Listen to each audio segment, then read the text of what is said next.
Good morning, everyone. Welcome back to another episode of English with Chris presents English Word of the Day. Today's word of the day is deflect. Deflect. Deflect is a verb, and the definition to change or to cause to change direction. Usually from that of a straight line. So if something's coming straight towards you, you deflect it back in that direction, so straight back to where it's coming from. So our examples here, we have when new evidence of theft arrives, perhaps from some of the thousands of cases to which Director Ray alluded, the president may deflect blame by pointing to the failures of his predecessors. This was written by Milton Ezrati, Forbes, 5th of July 2022. So in this case, we're using the word deflect to avoid the question. So if this question or if these questions come up, then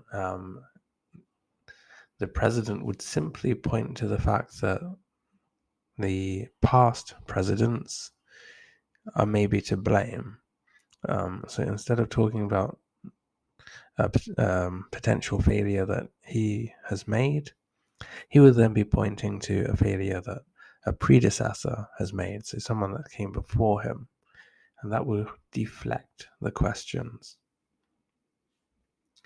We also have, during the basketball game, the star player could jump and deflect any opponent's shot in the air.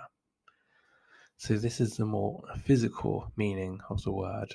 So in this case, we're talking about physically making contact with the shot, so the basketball in this case, and sending it back in the opposite direction.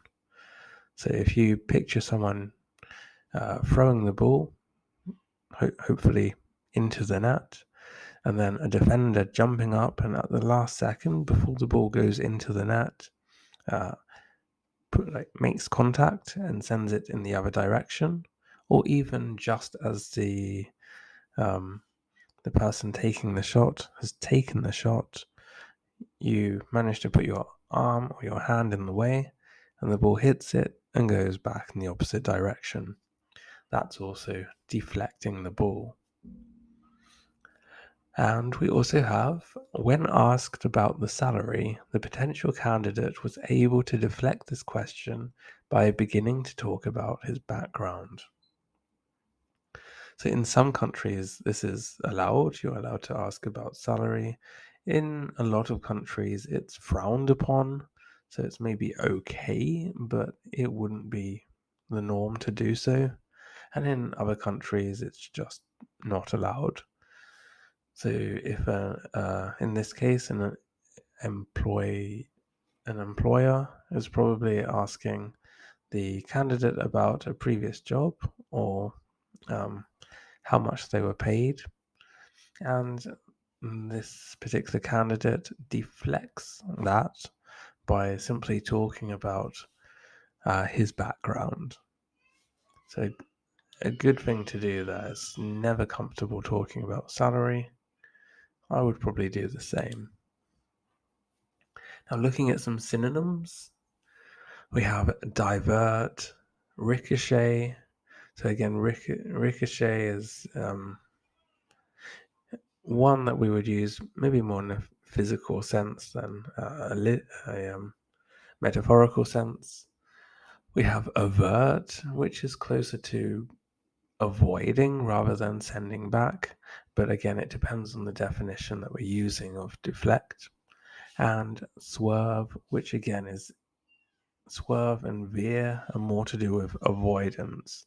So depending on the way we're using deflect depends on these synonyms, or the ones that we use from these synonyms. Our etymology, we have deflect, a verb, 1550s, cause to turn aside, transitive, from Latin deflectere, to bend something aside or downward, and from de, away, plus flectera, to bend, which is of uncertain origin. The intransitive sense of to turn away or aside is from 1610s. That's going to be it for our word of the day. If you enjoyed, please do leave a like and subscribe. Thank you everyone that has been subscribing. That's been awesome seeing the numbers go up. I hope you're having a lovely day and continue to do so. Take care and bye for now. Bye bye.